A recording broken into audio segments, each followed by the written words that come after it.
pray for this morning. Gracious and loving God, give you thanks for this day, for this opportunity to share in this time of worship. I ask that either through me or in spite of me, your people may hear your message this day. Our Lord, our rock, our Redeemer. Amen. I recently returned from a trip to Connecticut. While I was there, I spent time catching up with people who have played and continue to play an important role in my spiritual life and my spiritual journey. This has been particularly important for me as I am spending a good portion of my summer completing paperwork and theological papers so that I can go before the Board of Ordained Ministry with the hopes to be commissioned as a provisional elder in the New York Annual Conference. While I was in Connecticut, I visited the lead pastor of the church that I served while I finished my undergraduate degree. On that day, there was a United Methodist meeting, and the both of us participated in the prayer, the opening prayer for the meeting. It was then that I learned of several illnesses and health struggles that have been affecting members of the church.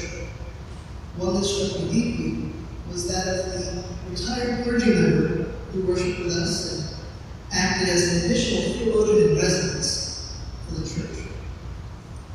She had been moved into palliative care before I arrived in Canada. And due to continuing concerns around COVID-19 and variants that are arising, we would not be able to visit with her.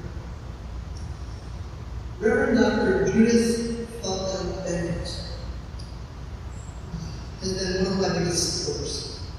Early on in my time at Mary Taylor Memorial United Methodist Church, she interviewed me to provide the congregation some background, sort of as a get-to-know-me kind of thing. And this was before I came out. In that time, I learned quite a bit about Jean. She generously gave me the time to share with me her experiences in ministry and life lessons that she had picked up along the way.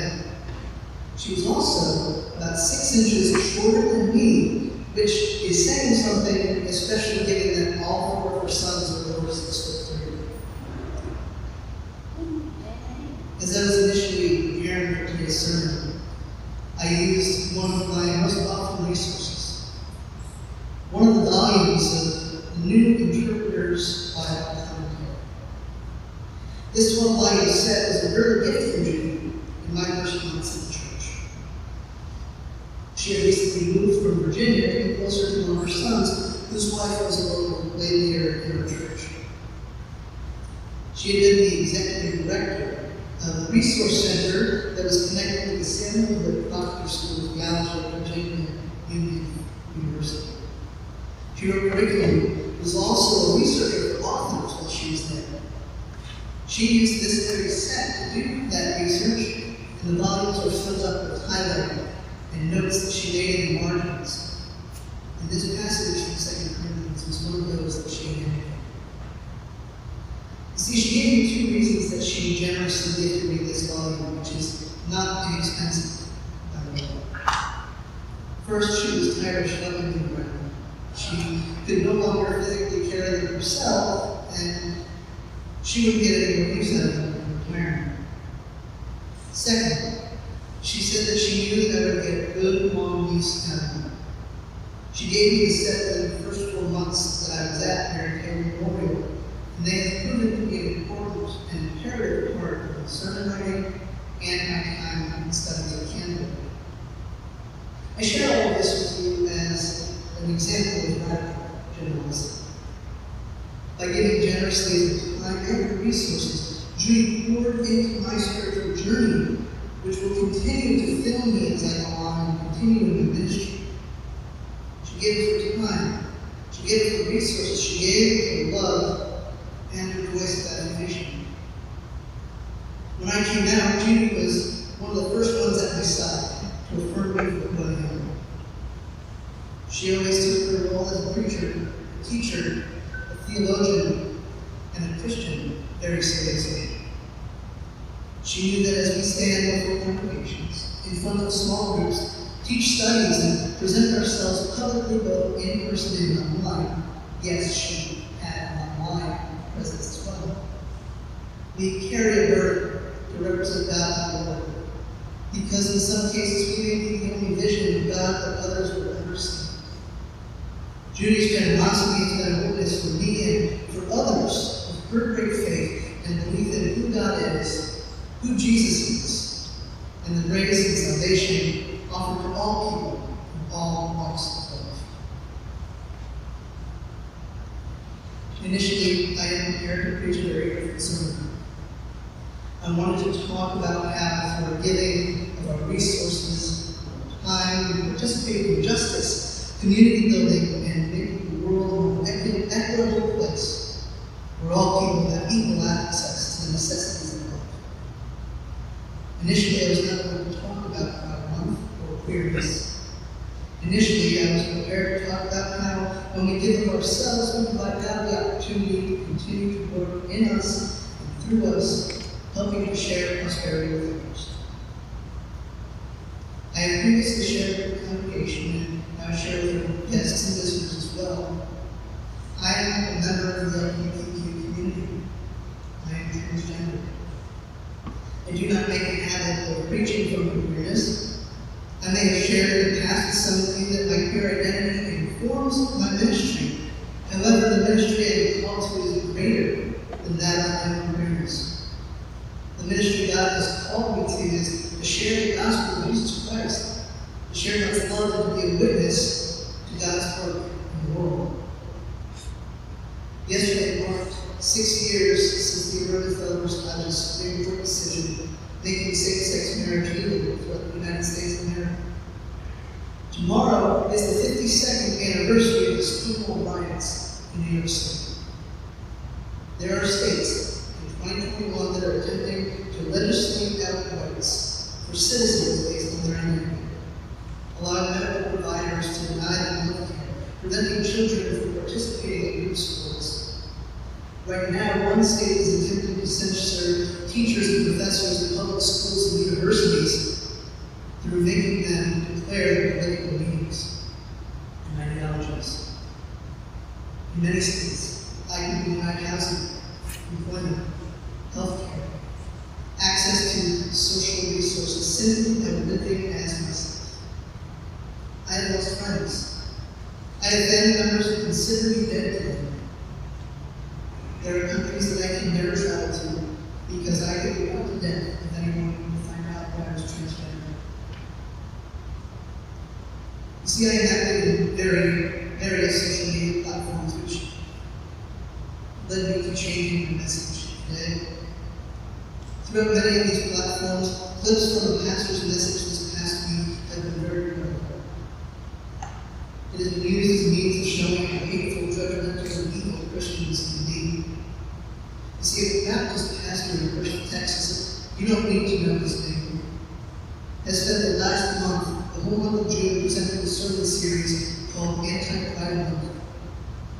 In his message from this past Wednesday, he actively celebrated the death of a member of Gay Men's Chorus in Florida who was struck when another member of the chorus lost control of his truck. Not only did he celebrate this man's death, he said he hoped that there would be more of them. He said at another point that he wished all queer people would just die right now. Throughout the whole video, he used hateful slurs. What was more disturbing was the members of the congregation who were vocally agreeing with him throughout the video. He said that queer people were not entitled to God's love, and were not included in the kingdom of God. That we were beyond all help. We were beyond God's love. We were beyond salvation. As it is so disturbing, I refuse to play the audio or any of the clips. Having served alongside members of this congregation, getting to know him, I am quite certain that I am not the only one in this sanctuary who finds this message disturbing. Let's put aside the denominational battle that is going on right now in the United Methodist Church. There are young people who will hear this rhetoric, and believe that they are not worthy of the breath that continues to give them life. There are children who are being bullied by their community so badly that the only way they see out is to end their own lives. There are people who have weaponized the Bible and actively do harm to people of all ages, nations, races, abilities, and disabilities because of what they believe the Bible says. This preacher's message is only one example of the disturbing language the public hears from Christians and from the church about queer people, about people with addiction, about disabled people, about people of color. I want you to know today, God loves you, and you are not beyond God's love, you are not beyond God's hope and grace. Is there any wonder why young people are fleeing from the church? Even if they believe. Churches are actively calling for the execution of queer people, for genocide. There is so much work to do in sharing God's love with the world, especially when we consider how many preachers are perverting the gospel.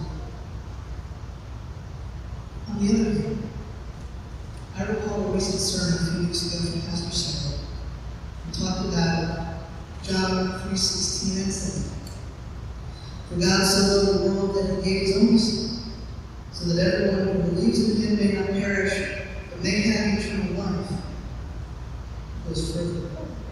Indeed, God did not send the Son into the world to condemn the world, but in order that the world might be saved through him. Each and every person in the world is included in that statement.